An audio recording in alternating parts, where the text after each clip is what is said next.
C'est ce qu'on appelle le répit aux aidants. C'est-à-dire, c'est de permettre à des familles de pouvoir connaître un moment de répit. Comme objectif de répondre de manière inconditionnelle à toutes les demandes.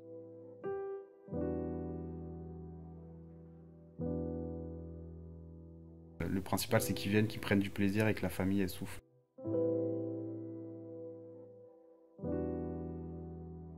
D'ailleurs, ça a été compliqué quand elle est rentrée à la maison parce que le lendemain, elle se réveillait et elle me réclamait, l'équipe, elle me réclamait l'IME et il fallait lui expliquer, lui dire que ben non, malheureusement, il va falloir qu'elle retourne dans son IME où elle va.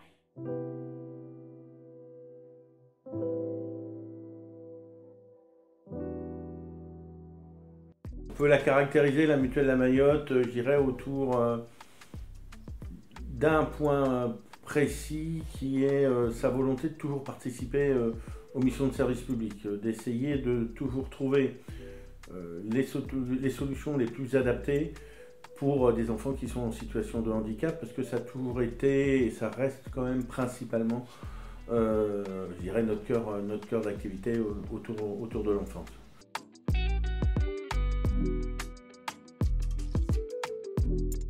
Donc on va dire que ce qui se passe, et c'est la réalité des familles, je pense, et des enfants qu'on a accompagnés, c'est-à-dire qu'il y a des familles qui, d'une certaine manière, bon gré mal gré, s'occupaient de leur enfant, qui n'avaient pas de solution d'établissement, qui s'en occupaient toute la journée, dans un contexte de non-confinement, arrivaient à gérer la situation, et là c'est venu les exacerber de manière très très forte. Et donc là il y a eu du côté des pouvoirs publics, d'une certaine manière, des sollicitations en disant « est-ce que vous pouvez essayer de faire quelque chose ?» Et là, c'est peut-être une deuxième particularité de la mutuelle La Mayotte, c'est que parfois on ne se pose pas trop de questions, on se dit « banco, on y va ».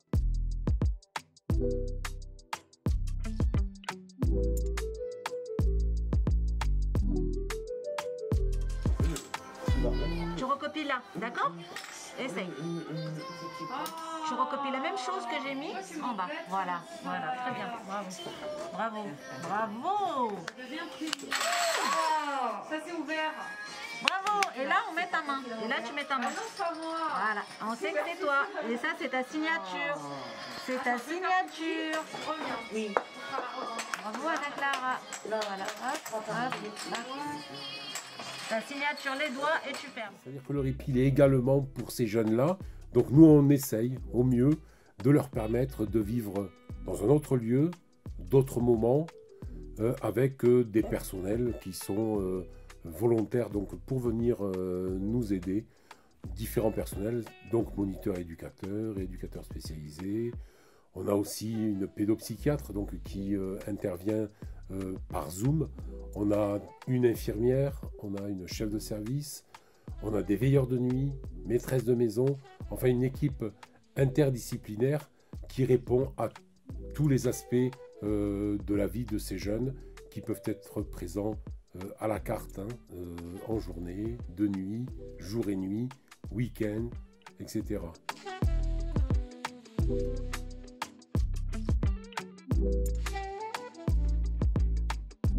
Il y a tout un travail d'anticipation. Donc effectivement, la MDPH nous envoie tout le dossier des enfants, mais on prend très vite contact avec les familles pour un petit peu connaître leurs souhaits, savoir un petit peu dans quel cadre ils veulent qu'on accueille leur enfant, qu'est-ce qu'ils peuvent nous donner au niveau des capacités de leur enfant, quelles sont les activités qui sont attendues. On répertorie avec eux leurs besoins et leurs attentes, parce que c'est très important vraiment de faire en sorte que l'accueil soit fait vraiment en fonction des besoins et des attentes des familles, tant sur le plan des dates d'accueil que sur aussi ce qu'on va pouvoir proposer sur le temps d'accueil par les professionnels et dans les activités.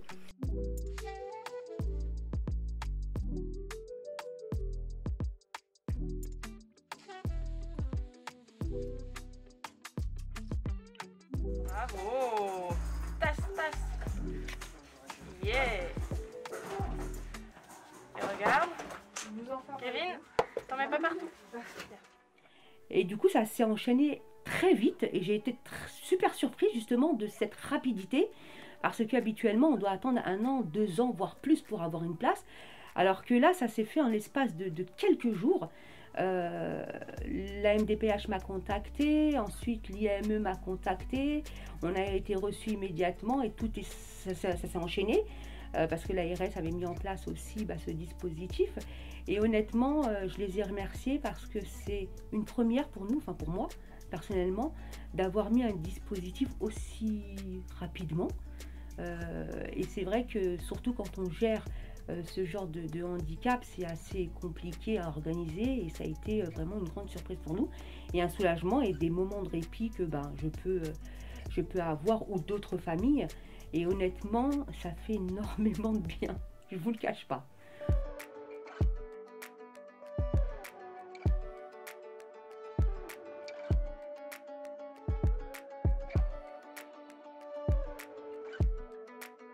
Donc pour moi, c'était vraiment une découverte et je trouvais ça bien de travailler vraiment pour une bonne cause. Parce que pour moi, c'est vraiment pour soulager les parents et pour moi, c'est important d'être là aujourd'hui.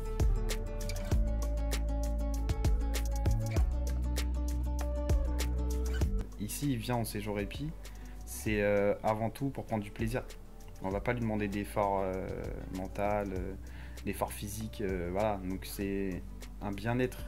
Ils viennent en séjour répit pour se procurer du bien-être, donc sur des activités, des choses comme ça. Donc c'est vrai que c'est un avantage.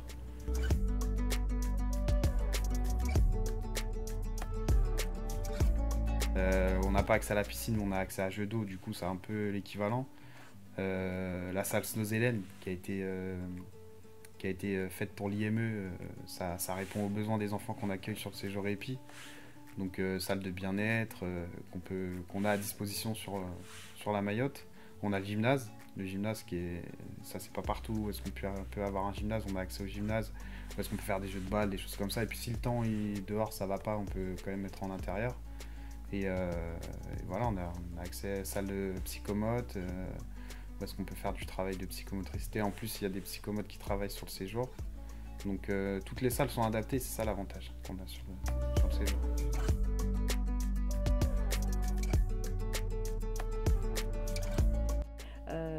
Il faut continuer parce que les familles vont en avoir besoin.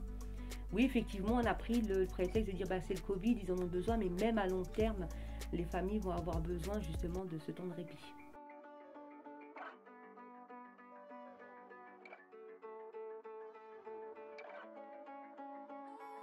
Le séjour de répit tel qu'il est créé aujourd'hui à la Mayotte fait suite au phénomène de la crise sanitaire. Et il s'avère que aujourd'hui, non seulement les parents ont eu des difficultés pendant le confinement, mais ces difficultés, elles continuent. Et à ce moment-là, il est essentiel de notre part de pouvoir perdurer et de pouvoir continuer à fournir ce service aux parents autant qu'aux enfants.